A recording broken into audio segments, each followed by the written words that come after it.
Okay ప్రియులారా, చేరి కూడి వచ్చిన మీ అందరికీ క్రీస్తునామంలో శుభాభివందనాలు.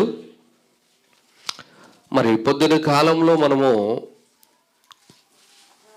భూమి మీద ఉన్న మనుషులందరి పరిష్కారము లేని సమస్య ఏది అన్నది మాట్లాడుకున్నాం. భూమి మీద ఉన్న మనుషులకు పరిష్కారము లేని సమస్య ఏది?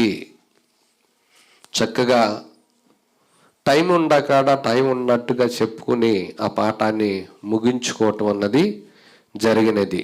ఈ రాత్రి మరొక సందేశాన్ని మీకు మెసేజ్ని ఇవ్వాలని సిద్ధపడి ఉన్నాను. పరలోక రాజ్యము ఇరుకు ద్వారము ఎందుకయ్యింది? పరలోక రాజ్యము ఇరుకు ద్వారము ఎందుకయ్యింది అన్న ఈ ప్రశ్నార్థకమైన పాఠాన్ని జవాబుగా మీకు అందించడానికి నేను సిద్ధపడి ఉన్నాను. కనుక ఎవరు మరి అలసిపోయిన దేహాలతో కూర్చున్నారు కనుక నిద్రపోకుండా, నిద్ర వచ్చిన వారు కొంచెం నిలబడితే బాగుండిద్దని నేను అనుకుంటున్నాను. ఓకే ప్రియులరా, పరలోక రాజ్యము ఇరుకు ద్వారము ఎందుకయ్యింది అన్న మాటలు ప్రభు మాటల్లో మనకు కనపడుతూ ఉంటాయి. లోకాసు వార్త 13వ అధ్యాయము 23వ వచనములో మనం చూద్దామండి. లోకాసు వార్త 13వ అధ్యాయము 23వ వచనం. ఒకడు ప్రభువా, రక్షణ పొందువారు కొద్దిమందేనా అని ఆయనను అడగగా, ఆయన వారిని చూసి అదే ఇరుకు ద్వారమున ప్రవేశింప అనేకులు ప్రవేశింప జూతురు గాని వారు వలన కాదని మీతో చెప్పుచున్నాను. పాఠం ఇదేనండి. ఇరుకు ద్వారాన ప్రవేశించాలని వచ్చేవారు అనేకులంట. అనేకులు వస్తారు కానీ దానిలోకి వెళ్ళేవాళ్ళు కొందరే. ఏంటి? అందరి వల్ల కాదు. ఎందుకని?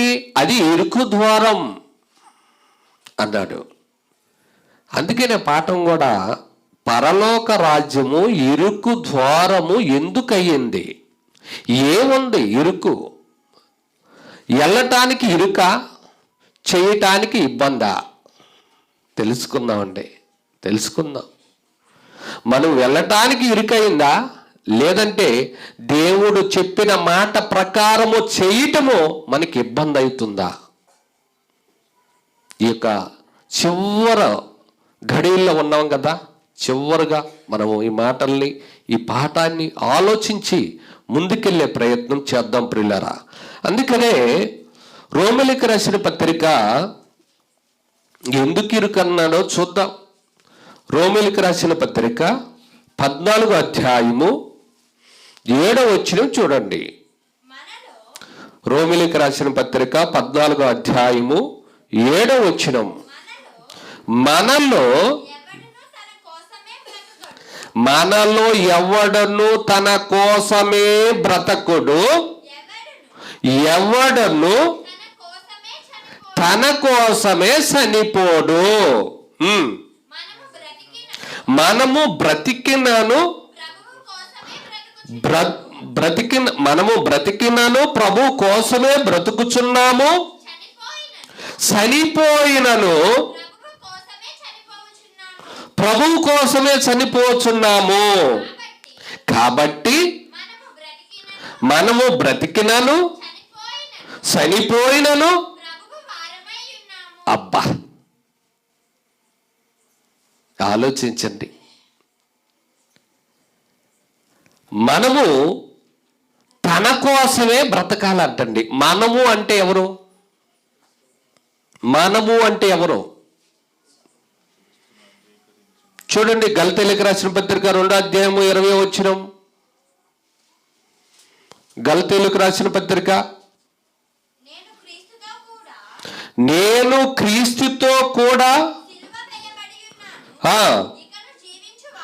ఇకను జీవించు వాడును నేను కాను, క్రీస్తే నాయందు జీవించుచున్నాడు. నేను ఇప్పుడు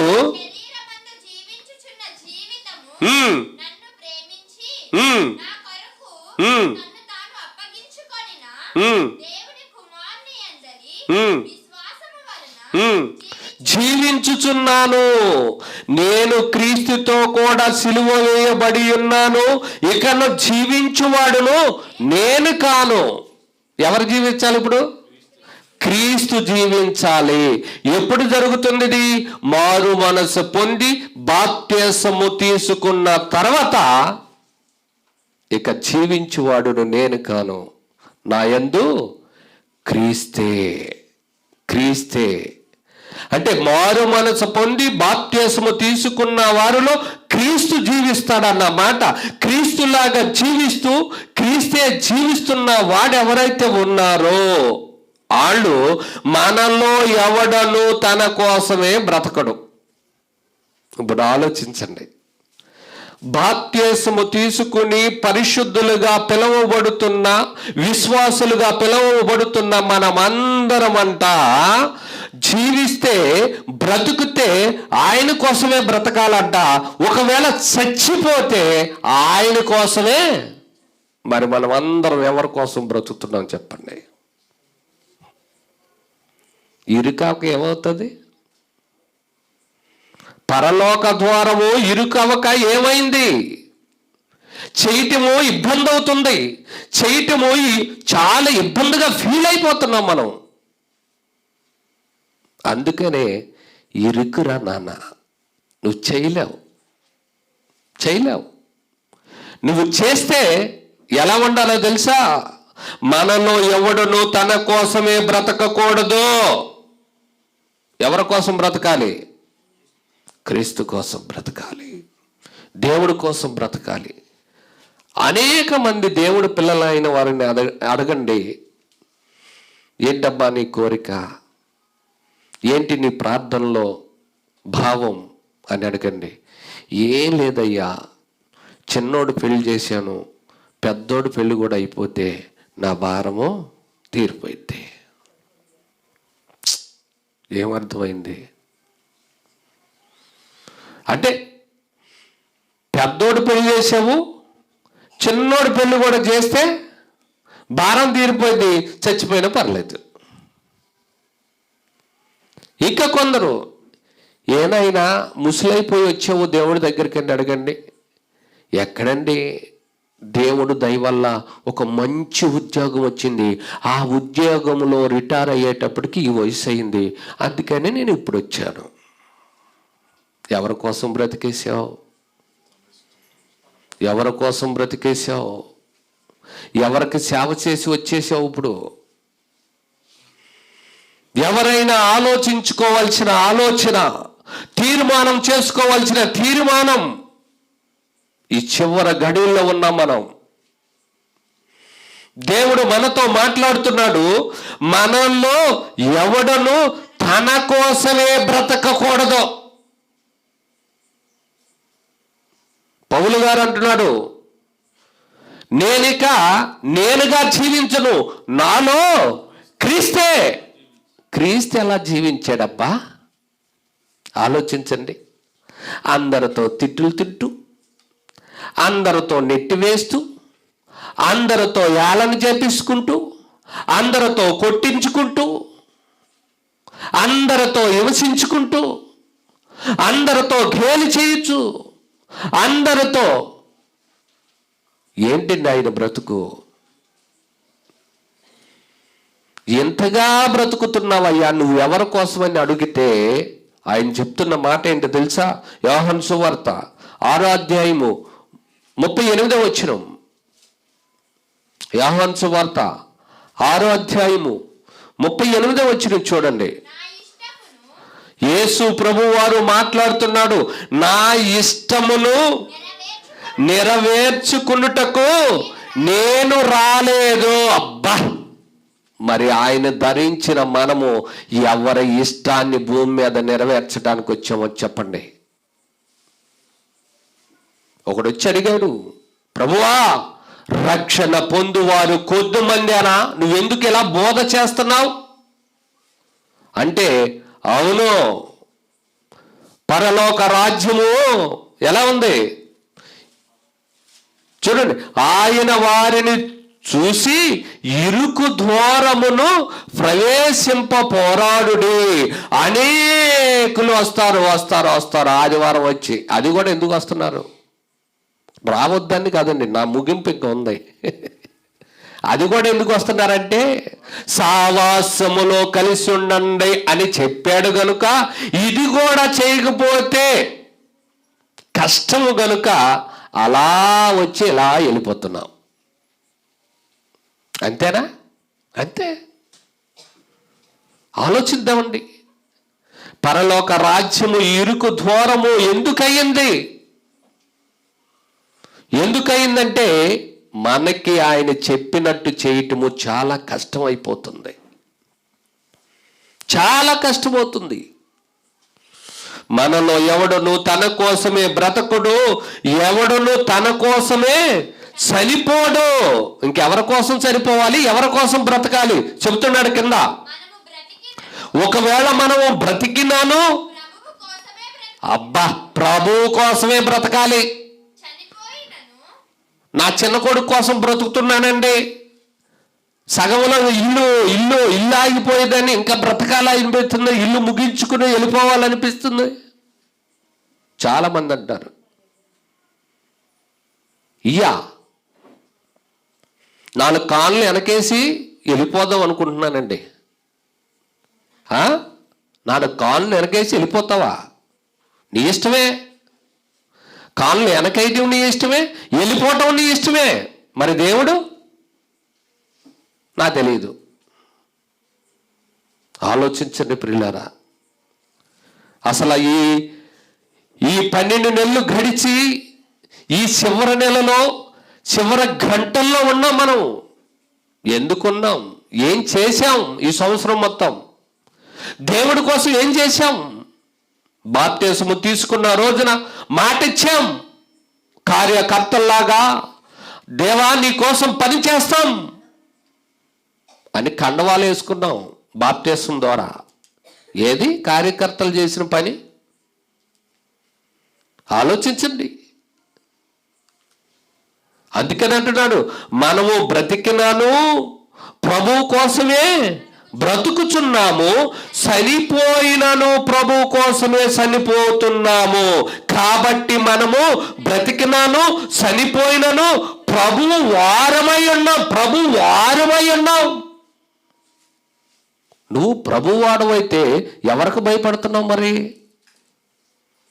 నేను ప్రభు వాడనైతే ఎందుకు దొంగలిస్తున్నాను దేవుడి పనిని? నేను ప్రభు కోసమే చనిపోవాలని నేను డిసైడ్ అయినా ఒక వ్యక్తినైతే ఎందుకు సంకోచిస్తున్నాను దేవుడికి ఇవ్వటానికి, దేవుడి దగ్గరికి రావటానికి? ఆలోచించండి. అందుకనే చెప్పాడు, నానా అనేకులు ప్రవేశించాలని పోరాడతారు, వారి వల్ల కాదు పరలోకం వెళ్ళటం. వారి వల్ల కాదు. ఏంటి ఆదివారం ఒకసారి వస్తే అవదా? అవదు.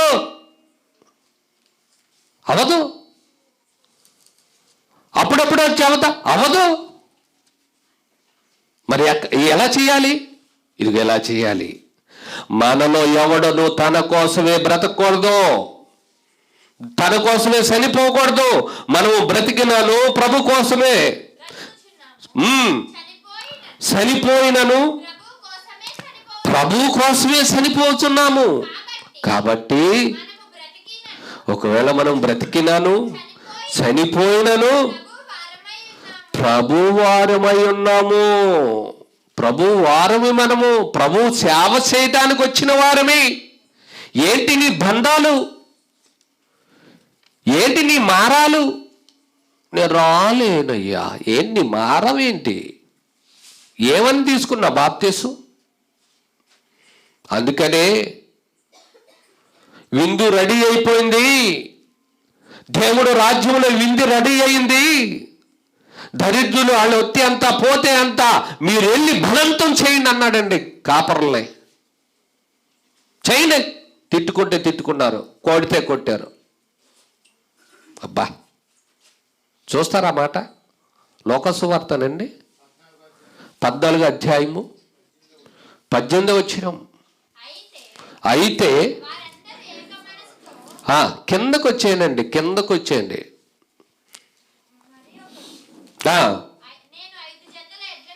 అదంతా అయిపోవాలి, అదంతా పాత పాఠం మనకి. కిందకు వచ్చేయండి.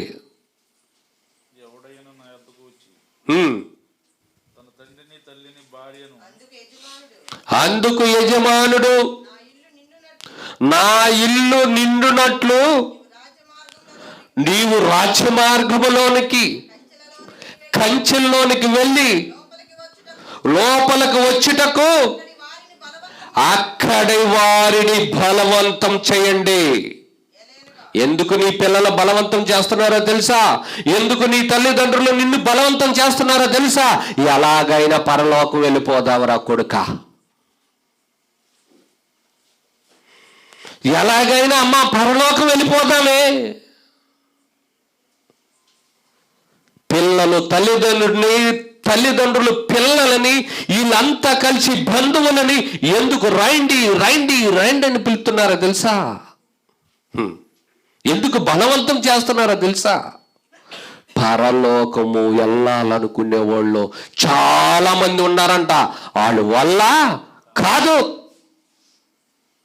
అబ్బా, అపోస్తలుల కార్యములు 2వ అధ్యాయము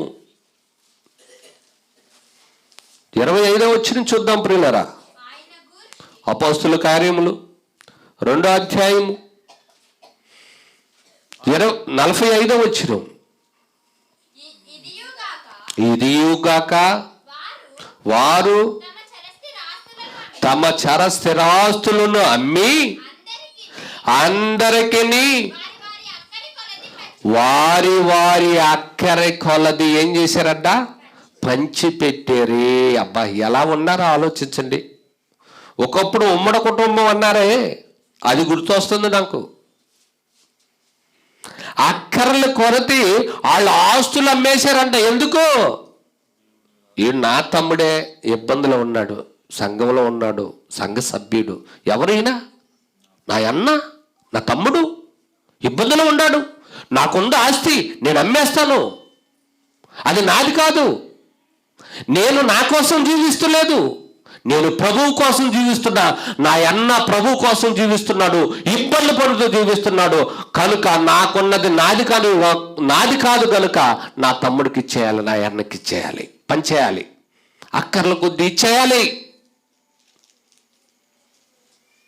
ఎవరు చేస్తారండి ఇది చెప్పండి?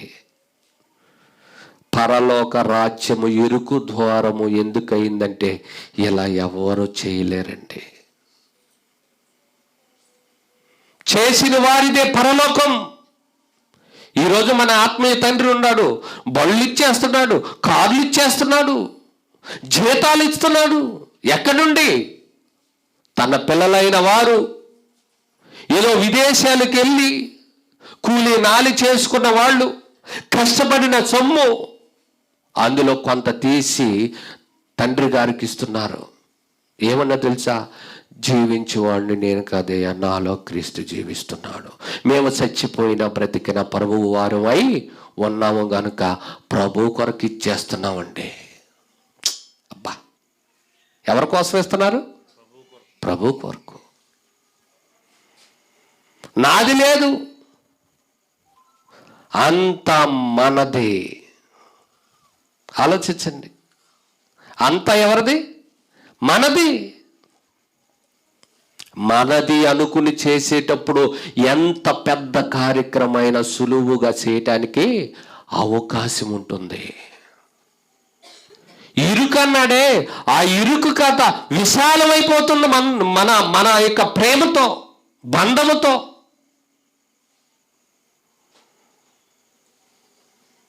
అది ఇదిగాక వారు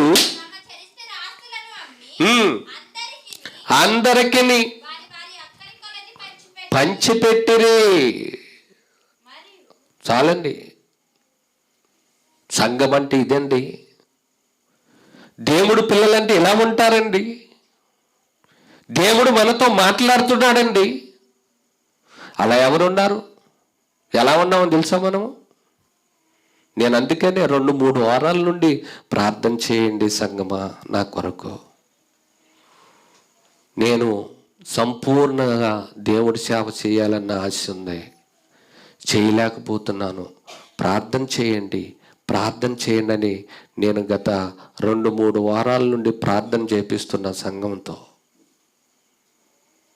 ఎందుకంటే మనలో ఎవడనో తన కోసమే బ్రతకకూడదు. మనలో ఎవడు తన కోసమే చనిపోకూడదు. ప్రభు కోసమే బ్రతకాలి, ప్రభు కోసమే చనిపోవాలి. ఇది తీర్మానం. అలా కాకుండా ఎలా ఉన్నారు తెలుసా ప్రజలు? చూడండి, యాకోబు రాసిన పత్రిక 4వ అధ్యాయము 13వ వచనం అండి. యాకోబు రాసిన పత్రిక 4వ అధ్యాయము 13వ వచనం. నేడైనను రేపైనను ఒకానొక పట్టణమునకు వెళ్ళి అక్కడ, ఇంకా అక్కడ 1 సంవత్సరం ఉంటే ఇక ప్రార్థన రావటానికి కుదరదు. అయ్య గారు నువ్వేమన్నా అనుకో, మా పని అలాంటిది, మేము ఒప్పుకున్న ఒప్పుకోలు అలాంటిది, మేము రాము. అయ్యో, మరి బాప్టిజం తీసుకున్నప్పుడు ఏమన్నావు? సంఘ సావాసంలో కలిసి ఉంటానన్నావు, సంఘ ప్రార్థనలో ఉంటానన్నావు, రొట్టె విరుచుట యందు ఉంటానన్నావు, కలిసే ఉంటానన్నావు. వెళ్ళిపోతావా లాభం సంపాదించడానికి? ఆలోచించండి ప్రియులారా. నేడైనను రేపైనను ఒకానొక పట్టణంలోకి వెళ్ళి అక్కడ 1 సంవత్సరం ఉండి వ్యాపారం చేసి లాభము సంపాదింతుము రండని. నువ్వు సంవత్సరం కేసేవరా? నువ్వు ఎత్తు, నన్ను నా దగ్గరికి రాకుండా, నన్ను ఆలోచించకుండా సంవత్సరానికి వేసావా నీ పై ఎత్తు? దేవుడు అంటున్నాడు, రేపేమి సంభవించునో మీకు తెలియదు. మీ జీవము ఏ పాటిది? మీరు కొంతసేపు కనబడి అంతలో మాయమైపోవు ఆవిరి వంటి వారి.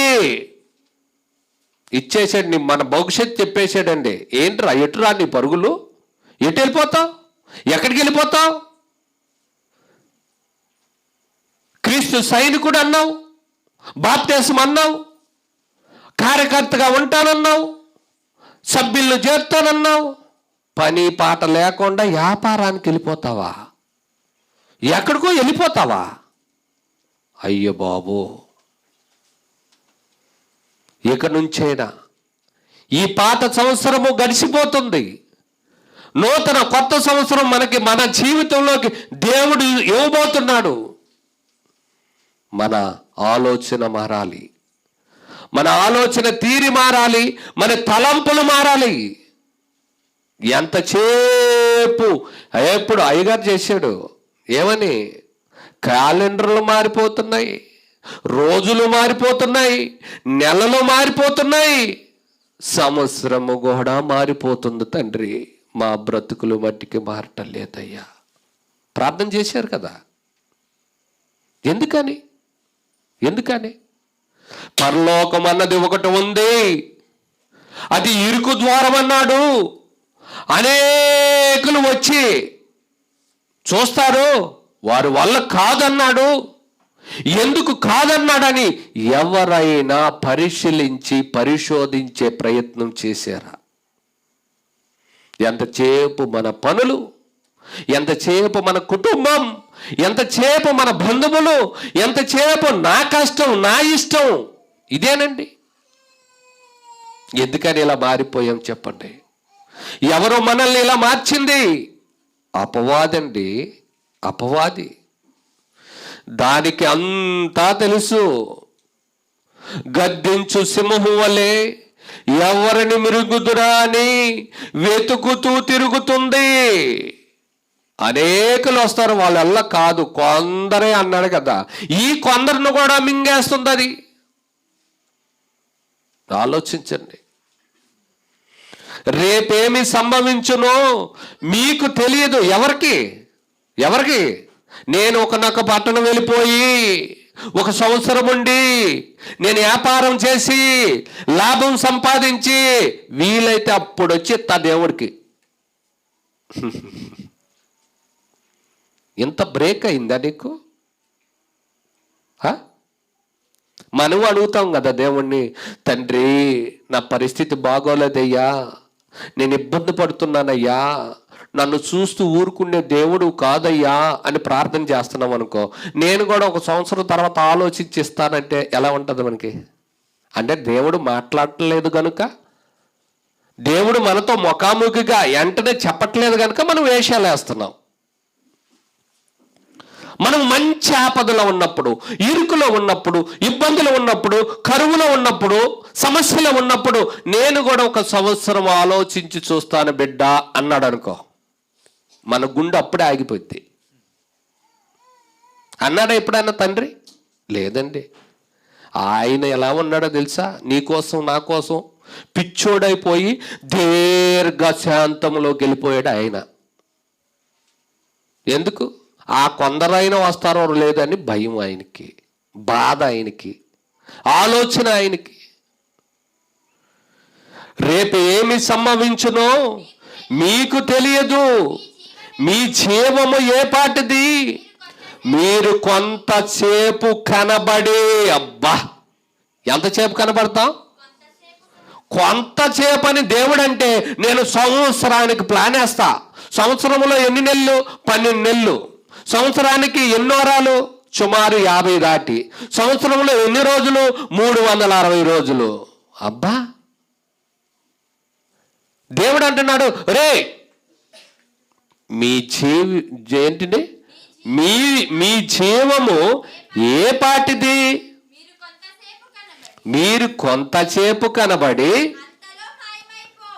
అంతలో మాయమైపోవు ఆవిరి వంటి వారే. డిక్లేర్ చేసేసాడు మన ఆయుష్కాలాన్ని. ఆలోచించండి. దేవుడు దయ వల్ల నాకు మంచి జాబ్ వచ్చిందండి. దేవుడు దయ అది. దేవుడు కాకుండా పోయేది దేవుడు దయ. ఆలోచించండి.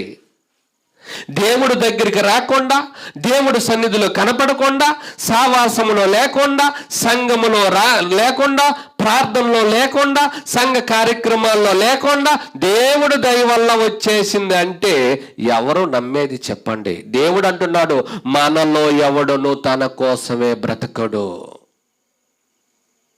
మన ఆలోచనలకి దేవుడు మాటలకి చాలా తేడాలు ఉంటాయండి. మనం అనుకుని అడ్జస్ట్ అయిపోతున్నాం. రోమిలికి రాసిన పత్రిక 14:16 కూడా చూడండి. అబ్బా, దినము అంటే రోజు. బాగేనండి. ఓ తల్లి అంటుంది, మా పెద్దమ్మ, మా అబ్బాయ ఇంతకు ముందు లావుగా బొద్దుగా భలే ఉండేవాడు. బైబిల్ తెలిసినోడికి అన్నీ తెలుస్తాయండి. అబ్బాయి ఎలా ఉన్నాడంట? లావుగా బొద్దుగా ఉన్నాడంట. ఒకప్పుడు 100 కేజీలు, మరి తక్కువ కాదు. మరి 70కి ఎందుకు వచ్చాడో బైబిల్ చదివితే తెలుస్తుంది. ఇప్పుడు చదవండి ఆ మాటని. దినములు అనగా రోజులను లక్ష్య పెట్టువాడు ప్రభువు కోసమే లక్ష్య పెట్టాలి. అబ్బా ఆదివారం వెళ్ళిపోయి సోమవారం వచ్చిందంటే అబ్బా ప్రభు పని ఉందయ్యా ఇవాళ నాకు అనుకోవాలంటండి. ఎవరు అనుకుంటారు? అందుకే అయిపోయింది ఇరుకు ద్వారం. అందుకే అయిపోయింది ఇరుకు ద్వారం. దినములు అనగా రోజులు లక్ష్య పెట్టేవాడు ప్రభు కోసమే లక్ష్య పెట్టాలంట. ప్రభు కోసమే. ప్రభు పని ఉంది కనుక నాకు సోమవారం వచ్చింది, ప్రభు పని ఉంది కనుక నాకు మంగళవారం వచ్చింది, ప్రభు పని ఉంది కనుక బుధవారం వచ్చింది. అబ్బా ఎలా ఉందండి. ఇంకా తినివాడు